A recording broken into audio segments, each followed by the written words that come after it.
சென்னை பெருங்களத்தூர் அருகே அரசு பள்ளியில் மாணவர்கள் இடையே ஏற்பட்ட தகராறில் தவறு செய்யாத தன்னை பள்ளி தலைமை ஆசிரியர் கண்டித்ததாக கூறி 9ஆம் வகுப்பு மாணவன் ஒருவன் கடிதம் எழுதி வைத்துவிட்டு வீட்டில் தூக்கிட்டு தற்கொலை செய்து கொண்டுள்ளான். மாணவன் தற்கொலைக்கு காரணமானவர்கள் மீது நடவடிக்கை எடுக்க கோரி பள்ளியை முற்றுகையிட்டு பெற்றோர், உறவினர்கள் மற்றும் மாணவர்கள் போராட்டத்தில் ஈடுபட்டனர்.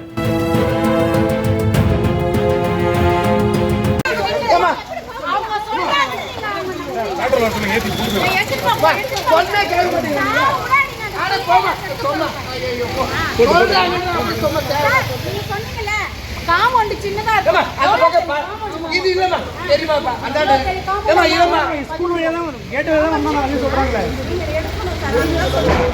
இங்க எடுக்க முடியாது. அங்க போனா தான் எடுக்க முடியும். இங்க கத்தி ஒண்ணே யாருக்கு தெரியுமா? நடவடிக்கை எடுக்கல. இங்க வந்து உட்காருங்கம்மா. நீங்க போங்கம்மா. ஏமா சம்பந்தப்பட்டவங்க சேர்ந்து இருக்காங்க. சரியா நீங்க அங்க போய் பார்த்துட்டு நியாயம் கிடைக்கல அங்க வாங்க. இப்போ இங்க வரீங்க. உங்களே மாதிரி நிறைய குழந்தைங்க படிச்சிட்டு இருக்காங்க. அவங்க பாதிக்கப்படுவாங்க. அவங்க பாதிக்கப்படக்கூடாது. இனிமே சாவ கூடாதுன்னு இந்த போராட்டமே.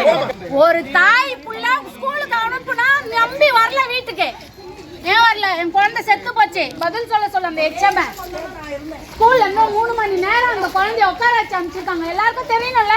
இந்த மாதிரி ஸ்கூல்ல வந்து ஒரு 9th பையனை சாவச்சிட்டாங்க. சார் வந்து இந்த மாதிரி கொடுமை பார்த்தனால அவன் எழுதி வச்சுட்டு செத்துட்டான். அந்த மாதிரி தூக்க மாட்டேன். எதுக்காக என்ன பண்ணீங்க? என்ன பண்ணப்பல அவன் வந்து எதுவுமே பண்ணலையும் கம்முன்னு இருந்தான். சார் வந்து அவன் மேலே பள்ளி அவனுக்கு செவரு எகிரி வச்சு எப்போ தெரியாது. நான் ஃபஸ்ட்டு அவனுக்கு அவன் கூட படிக்கிற எல்லாரும் அப்படி தான் சொல்கிறாங்க. ஆனால் மிஸ்ஸெல்லாம் என்ன சொல்கிறாங்க, எகிரி குச்சி போனோம் அப்படின்னு சொல்கிறாங்க. அப்போ எகிரி குச்சி போகிற இங்கே கேமரா இருக்குது, எதுக்கு பேக் சைடு கேமரா வைக்கல? எகிரி குச்சி போகிறாங்கன்னு தெரியுது. அப்போ கேமரா வைக்க வேண்டியது யார்? இவங்க தானே வைக்கணும். இப்போ வந்து இந்த பசங்க எல்லோரும் என்ன சொல்கிறாங்கன்னா, ஸ்கூலில் இங்கே லீவ் கொடுக்கணும் உள்ள இவ்வளோ இந்த பையன் இறந்துக்கிறான். இது எந்த ஸ்டேஷனில் வந்து அவன் எழுதி வச்ச லெட்டர் பிடிங்கினாங்க. இது எதனா ஒரு தீர்வு வேணும்னா. எதுக்காக இந்த மாதிரி முடிவு பண்ணியிருக்காங்க? பையன் என்ன பண்ண? இவங்க வந்து மென்டல் ப்ரெஷர் தராங்கண்ணா. அதனால தான் ரொம்ப அவனை வந்து ஒரு மாதிரி மைண்டே அக்செப்ட் பண்ண சொல்கிறாங்க. அவன் இந்த மாதிரி சின்ன பையன் அவ்வளோ சீக்கிரத்தில் வந்து பையன் இந்த மாதிரி பண்ணவே மாட்டான். அவன் இந்த மாதிரி கொடுமை பற்றி அவன் அந்த இதுக்கு போக வச்சது இவங்க ஸ்கூல் தானே. அவங்க அம்மாவத்துக்குள்ளே இவங்க தானே வீட்டுக்கு அனுப்பிச்சு விட்டுக்கிறாங்க. நீ கிளம்பிடான்னு அனுப்பிச்சு வச்சுக்கிறாங்க. இன்னைக்கு ஸ்கூல் வந்தானா? அவன் இறந்துட்டான். இன்னைக்கு ஸ்கூல் காலைல வரல. வீட்டுக்கு என்ன ஆச்சு? சொல்றேன். அவங்க சொல்ற அளவுக்குலாம் அந்த பையன் மோசமான பையன் இல்லை. அவன் பொறுக்கியும் இல்லை, கஞ்சா அடிக்கிற பையனும் இல்லை, கூலிங் போடுற பையனும் இல்லை, போதை போடுற பையனும் இல்லை. பிறந்த குழந்தை இருந்து வாங்கியிருக்கேன். அந்த புள்ள எப்படி வளர்ந்ததுன்னு தெரியும். ஆனால் அவங்க வைக்கிற குற்றச்சாட்டுக்கு அந்த புள்ள ஒத்தானவன் கிடையாது. இன்னொன்று அவங்க எங்கள் ஏரியா பசங்களை அங்கே வந்து ரொம்ப மிரட்டுறாங்க. ரவுடி நீங்க அப்படின்னு அவங்க முத்திர குத்துறாங்க. அது மாதிரி சொல்லக்கூடாது சார். சொல்றது யார் ரவுடி? ஸ்கூல்ல சரியா? அது மாதிரி சொல்லக்கூடாது. இப்போ கூட அவங்க என்ன சொன்னாங்க, அவங்க வந்து செவுரு எழுதி குதிக்கிறானுங்க, அவனுங்க வந்து டாய்லெட்டை உடைக்கிறானுங்க. ஒரு எச்சமையாருன்னா கல் எடுத்து நேருக்கு கண்ணாடி உடைக்கிற மாதிரி அடிப்பாங்களா? அது மாதிரி அடிப்பாங்களா? அடிக்கிற பையன் அவன் கிடையாது. அவன் அடிச்சிருந்தானா அந்த ஸ்கூல்ல எங்கடா ஒரு இடத்துல கேமரா வச்சிருப்பாங்க, காட்ட சொல்லுங்க.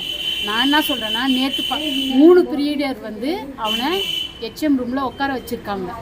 அந்த ஒரு சப்ஜெக்ட்டுக்கும் அட்டனன்ஸ் போடுவாங்களாம்.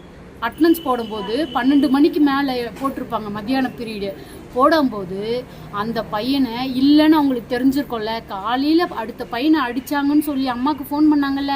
பையனை காணலைன்னு ஏன் அம்மாவுக்கு ஃபோன் பண்ணலை? உங்கள் பையன் எங்கள் ஸ்கூலை விட்டு போயிட்டான், நாங்கள் இதுக்கப்புறம் பொறுப்பு இல்லைன்னு ஏன் அதே சார் சொல்லலை? அவன் அங்கேயே மனசோடிச்செல்லாம் வந்து பேக் எடுத்திருக்கான். பேக் எடுக்கும்போது எங்கள் ஏரியா பையனே கிளாஸ் பையன் கேட்டிருக்கான், என்னடா ஜோஷ்வா அழுதுகிட்டே வரேன்னு கேட்டிருக்கான். இல்லைடா என்னை டிசி கொடுத்து வெளியே அனுப்புறேன்றாங்க, அதனால நான் போகிறேன்டா அப்படின்னு சொல்லி கிளம்பி வந்திருக்கான். கிளம்பி போன பையன் அப்பயோ போட்டுதோ இல்லை லேட்டாக போட்டுதோ தெரியாது. அம்மா வேலைக்கு போய் எப்பயுமே அவள் 9 மணிக்கு தான் வேலை டியூட்டி முடிச்சுட்டு வருவாள் சார். அவள் வந்து 2 டியூட்டி கூட செஞ்சுருக்கா. அப்போ கூட சாப்பிட்டுட்டு அம்மா வரல ஃபோன் பண்ணி கேட்டுட்டு படுக்கிற பையன் அப்போ எப்படி சார் அவ்வளோ மன உடைச்சல? அப்பா இறந்து இப்போ தான் 2 வருஷம் ஆகுது. அவள் தன்னிச்சு ஹவுஸ் கீப்பிங் வேலை செஞ்சு வளர்க்குறான்.